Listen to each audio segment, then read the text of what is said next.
Assalamu alaikum dear students. Today's lecture is about chemistry class 9th, chemistry grade 9th. This is a lecture and we will study chapter number 6, solutions.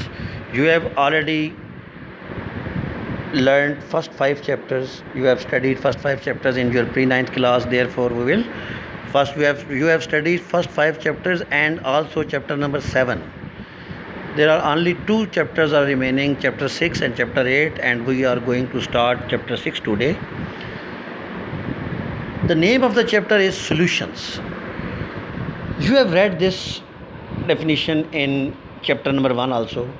Solution is the mixture of 2 or more than 2 things. For example, आप शरबत बनाते हैं ना, शरबत के अंदर आप क्या डालते हैं, वाटर और शुगर. तो शुगर और वाटर मिल के जब दोनों मिल के वो बन जाते हैं तो हम क्या कह देते हैं, वो सोल्यूशन हो जाते हैं. 2 चीज़ों को मिल के या 2 ज़्यादा चीज़ें मिल के एक चीज़ क्रिएट कर दें, उससे हम सोल्यूशन कहते हैं. तो सोल्यूशन एक होता है होमोजीनियस. ये मिक्सचर में आपने चैप्टर 1 में पढ़ा है, होमोजीनियस मिक्सचर या हेट्रोजीनियस मिक्सचर. होमोजीनियस मिक्सचर वो मिक्सचर है जिसमें 2 चीज़ों को आप मिलाएं तो वो दोनों एक हो जाएं और अलग अलग नज़र ना आएँ. जिस तरह शुगर को वाटर में जब डिज़ोल्व कर देते हैं तो फिर अगर हम देखें तो हमें शुगर वाटर के अंदर फ्लोट करती हुई या तैरती हुई नज़र नहीं आती, वो उसका हिस्सा बन जाती है. ठीक है ना. वो जो है वो equal chemical composition through out equal हो जाते हैं. उसको हम क्या कह देते हैं, ये होमोजीनियस है. हेट्रोजीनियस रिएक्शन वो मिक्सचर होगा जिसमें आप ये सुर्ख मिर्चें और नमक, रेड चिलीज़ ले लें और सॉल्ट ले लें. इन दोनों को आप मिक्स करें, जितना मर्ज़ी मिक्स करते रहें, आपको सॉल्ट और रेड चिलीज़ अलग अलग नज़र आएंगे. तो ये जो है उसे हम क्या कहते हैं, ये हेट्रोजीनियस मिक्सचर होता है. तो सोल्यूशन एक होमोजीनियस मिक्सचर होता है जिसमें दोनों चीज़ें मिलें और एक हो जाएं. फिर उसमें मतलब सेम केमिकल कंपोजिशन हो जाए थ्रू आउट, फिर वो नज़र अलग अलग नज़र ना आए. तो सोल्यूशन को जब हम डिफ़ाइन करेंगे, ये आपकी बुक में मेंशन है इस पेज पे. Solution is a homogeneous mixture of substances that has uniform composition throughout. हर जगह फिर वो फॉर एग्जाम्पल शुगर को वाटर में डिज़ोल्व करेंगे तो ये नहीं होगा कि आप पहला उसमें घूंट लेंगे तो आप कहेंगे हाँ यार ये वाटर पानी तो मीठा है, फिर आप घूंट लें आप कहेंगे नहीं यार इसकी ये कम मीठा है. ऐसे नहीं है.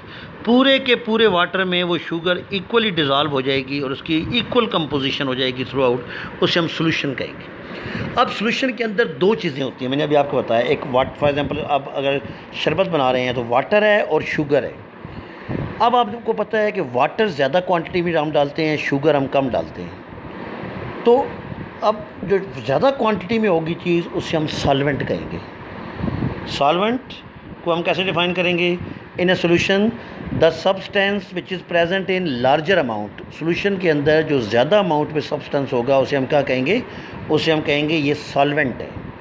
और सोल्यूट किसे कहेंगे, the substance which is present in lesser amount in a solution, उसको हम सोल्यूट कहेंगे. फॉर एग्जांपल अगर शुगर और वाटर है, वाटर और शुगर का सोल्यूशन आप बनाएं तो उसमें वाटर जो होगा वो सॉल्वेंट होगा और जो शुगर होगा वो सोल्यूट होगा. इसकी एग्जांपल एंड पे लिखी हुई है. ये एग्जांपल भी आप इसमें शेयर कर सकते हैं. एयर, हम कहते हैं air is the mixture of gases.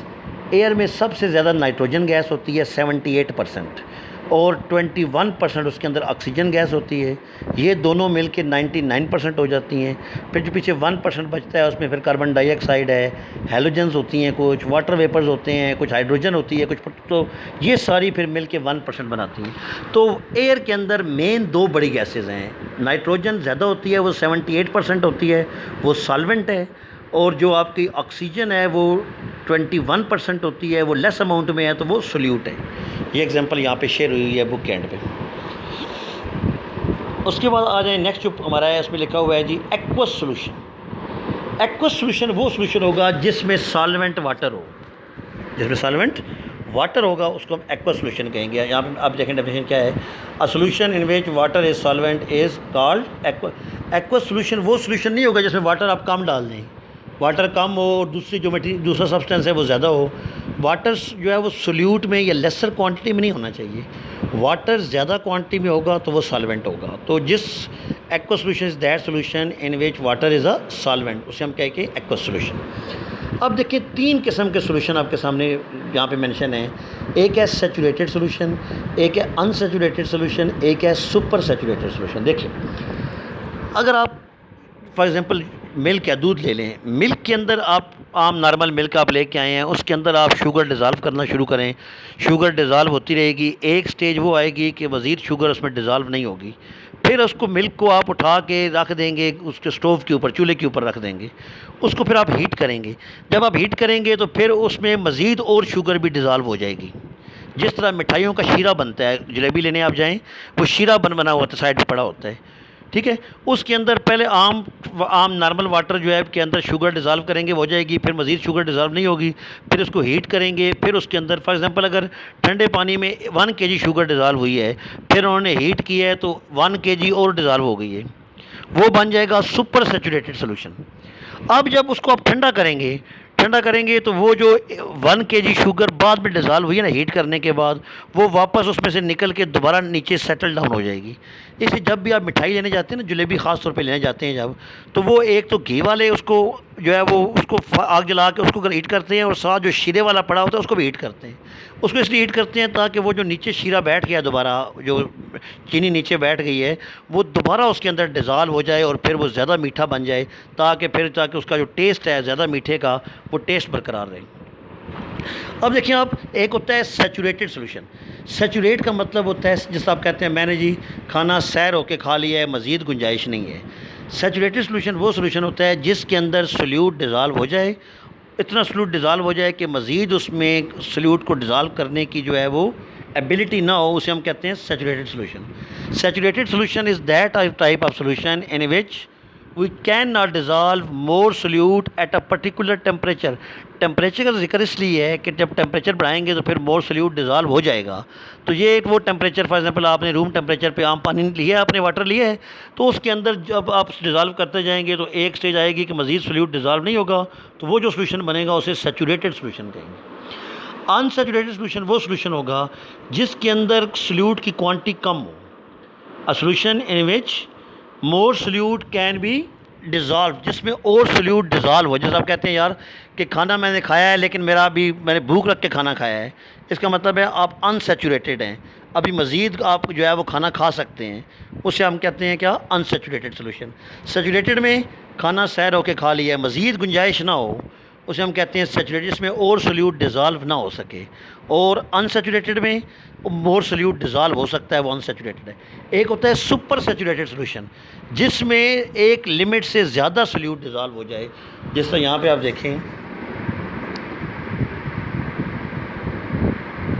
A solution that contains more of the solute than is contained in the saturated. Saturated solution वो सोल्यूशन मैंने बताया कि जिसके अंदर मतलब आम रूम टेम्परेचर के ऊपर जितना आप सोल्यूट डिज़ोल्व कर सकते हैं वो करें, मज़ीद ना हो। मज़ीद करना होगा तो उसको हम फिर हीट करना पड़ेगा, तो हीट करने के बाद जो सोल्यूशन बनेगा उसे हम सुपर सैचुरेटेड सोल्यूशन कहेंगे।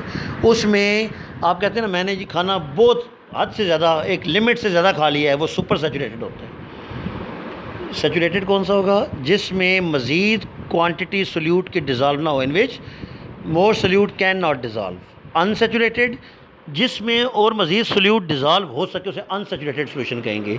And super saturated solution is that solution in which more of the solute dissolve that is contained in the saturated solution, के सैचुरेटेड सोल्यूशन में से और ज़्यादा सोल्यूट और सोल्यूट डाल दें, ज़्यादा मीठा कर दें, वो डिज़ोल्व कर दें, तो उसको हम क्या कह देंगे, उसको हम कहेंगे सुपर सैचुरेटेड सोल्यूशन।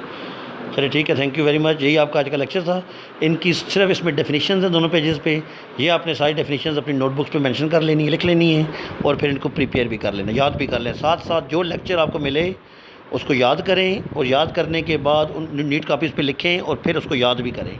याद करके फिर उसकी प्रैक्टिस करें, रफ़ कापीज़ के ऊपर, रफ़ नोटबुक्स के ऊपर बार बार लिख लिख के प्रैक्टिस करें। सुनाएं, घर में किसी को सुनाएं कि हाँ जी डेफिनेशन सुना जाए, पहले सुनाएं फिर लिखें। ये एक्टिविटी करें, ये बड़ी ज़रूरी है, क्योंकि ये बोर्ड का एग्ज़ाम है आपका, जो मार्च में होना है। टाइम बहुत थोड़ा है, पूरा फोकस रखें और ये वीडियो ज़रूर सुनें, और इसके हिसाब से अपना काम जो है वो होमवर्क अपना कंप्लीट करें। ठीक है, अल्लाह हाफ़िज़।